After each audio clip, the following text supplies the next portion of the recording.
Hello again. It's Dan Beck here, and I'm talking about the wisdom of Jesus and hoping that I can unpack and show you some things that the Spirit showed me, um, things that not everybody has ears to hear and eyes to see. And keep in mind that the very reason that Jesus spoke in parables was to challenge people's thinking and to to force them into asking questions and making judgments and making decisions um, about what those stories mean, and then to hopefully uh, see a different way to view them that really has a deep meaning, a profound meaning, a life changing meaning. Jesus said, "If you heard what the parables were were saying, if you saw what they were supposed to be displaying, then I might heal you." He says, "But they don't hear and they don't see, lest hearing they hear and their hearts be converted, and I heal them." So he's talking about healing and the power of healing in the parables.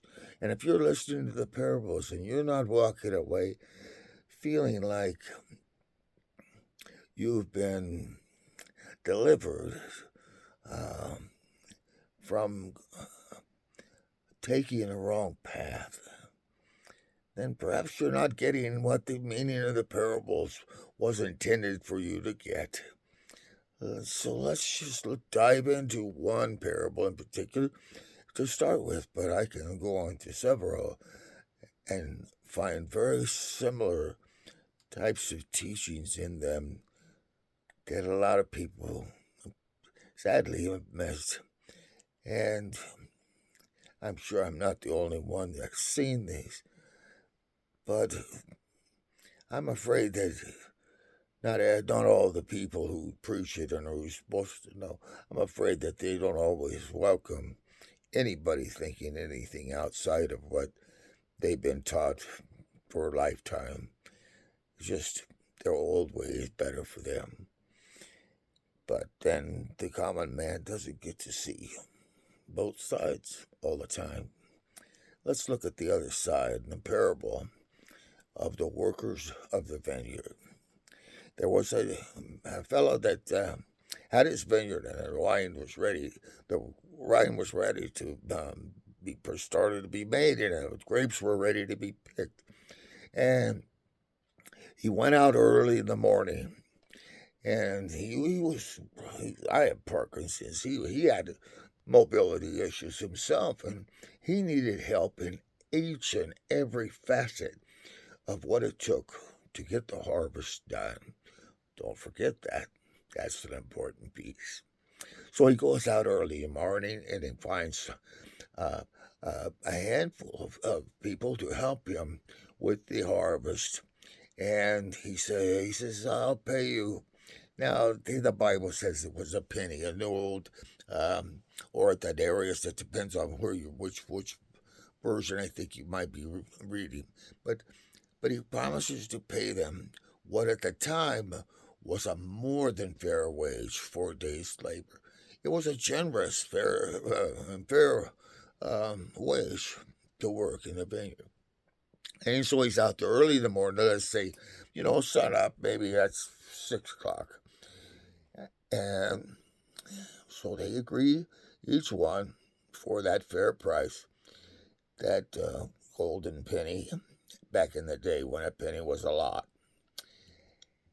And they go out and they work in this vineyard. And the morning goes on, and about a couple of hours, 3 hours later, break time, he goes out again to hire more workers for the vineyard. And he approaches them and says, "I got to lots of grapes to harvest, and I would sure appreciate you working for me. And he agrees with each person again for that penny a day, that generous wage at that time.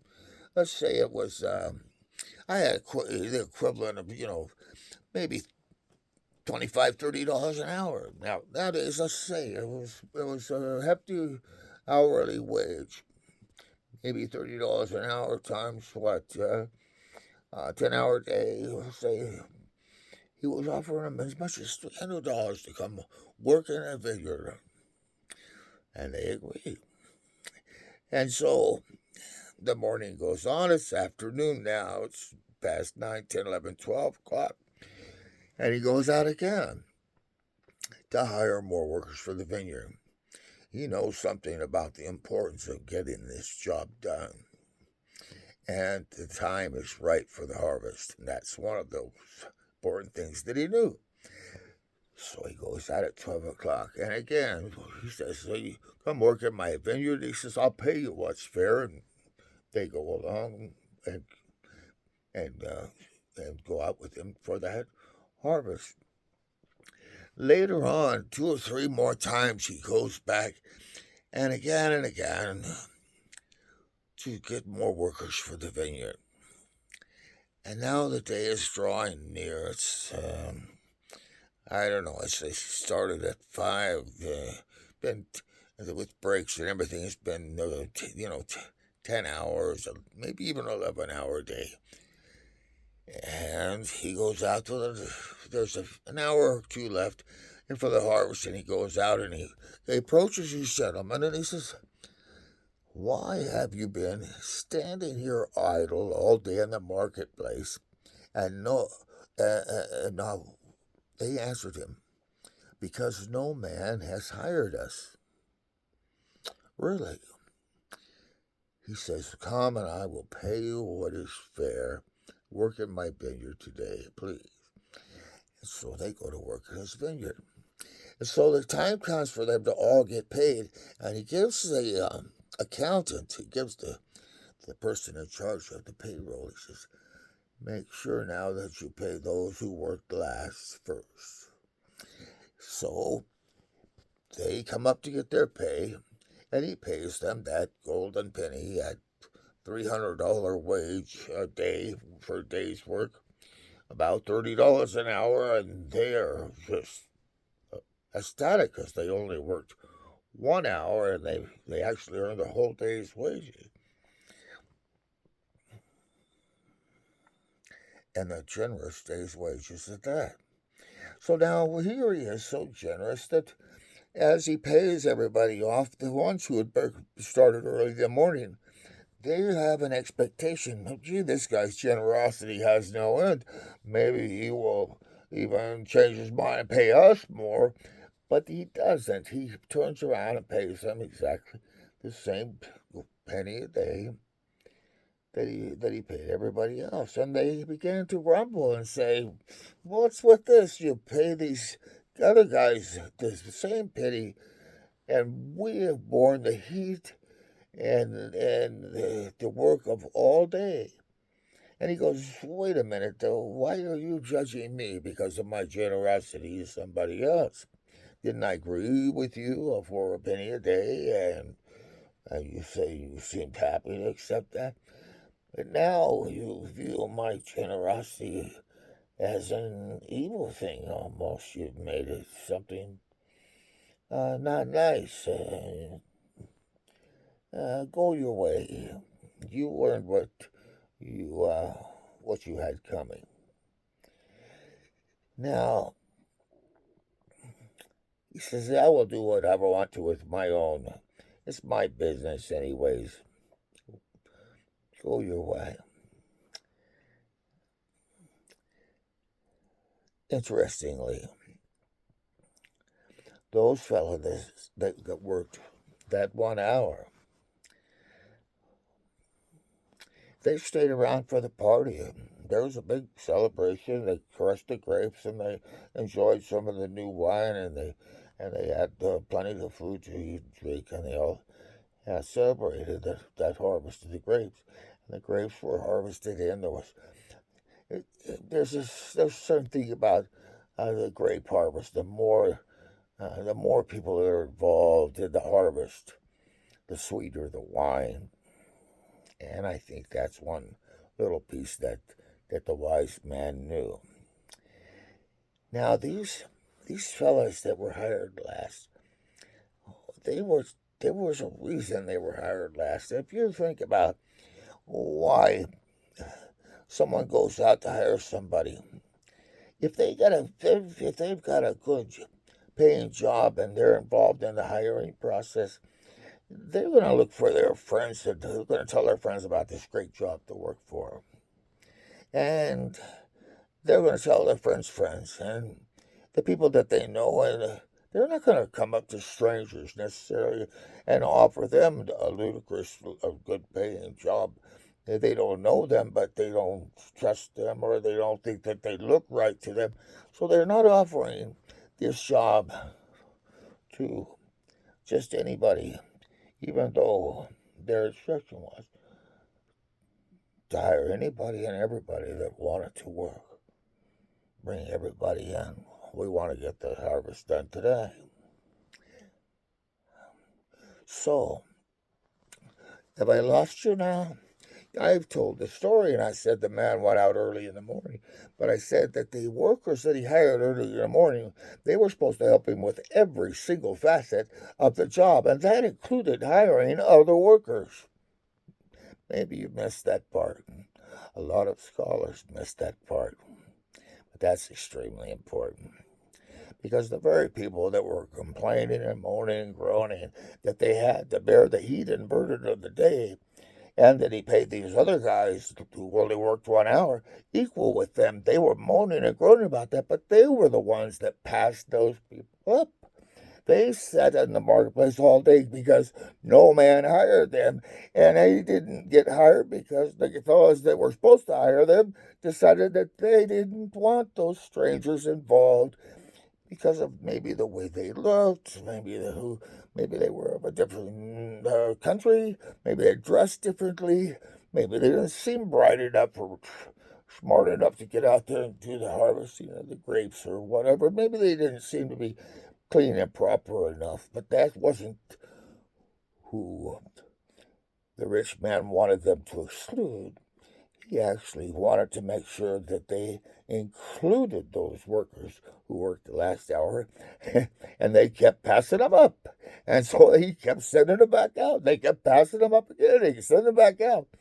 Isn't that interesting, then, that they got exactly what they earned, and that they had to work alone for part of the day? And at the end of it all, even though they tried to exclude these fellows, they ended up working for 1 hour. And so, in a way, that 1 hour, instead of $30 an hour, was like $300 for an hour's worth of work. But they did not know that the ones who started earlier in the day only got the same golden penny that they got. As far as they're concerned, everybody was making $300 an hour for the work in this man's vineyard for all day long, and that they had the privilege of working an hour. And they had to think, boy, that wine, it has got to be really something. It has got to be something wonderful. And they got a chance to taste the new wine, the new pressed wine. And of course, like I said, they were foreigners, perhaps, see, so they had a long walk home, and all the way home, every town that they stopped in, they told a story of working in this wonderful vineyard, beautiful place, and tasting the best wine that was ever made anywhere. And they marketed that wine all the way home, just like the wise vineyard owner knew that they would, because they valued it as highly as he valued their work for that 1 hour. And they ended up working and putting in more time working to market the wine than all of the other workers he had hired before them anyway. And that marketing then made that wine the most expensive, the most profitable of all of the harvest in, in the known area at that time. And that's kind of the wisdom of Solomon there. The wisdom of Solomon is that when you do what God asks you to do, the prosperity that you might experience is going to be beyond your expectation. And I think that's a neat way to view this parable. So you can hear the parable, and you can decide that the rich man didn't hire those workers in the morning to help him go out and buy and hire more workers. But if you think about what the religious people say that their job is, it's just exactly that. It's to get more workers to help work in the vineyard where we're harvesting not grapes but people to help work in God's harvest of more people, getting a message out of God's acceptance of people and forgiveness of people, and not prejudice, and seeing the true value of others, and seeing past the typical way that things are always done. So there you have it, a parable with two possible outcomes, depending on how you read it, and when you put flesh and bones on the characters, what do the characters do? How do they behave? It's a good place to stop. Thank you for listening. If you're finding this fascinating, which I hope you are, hit the like button, hit the subscribe button. Let's explore some more parables together. Oh, we've just scratched the surface. It's just the tip of the iceberg. And, you know, those books have been sealed a long time. And I think we could crack the seal on a few of them. So stick with me.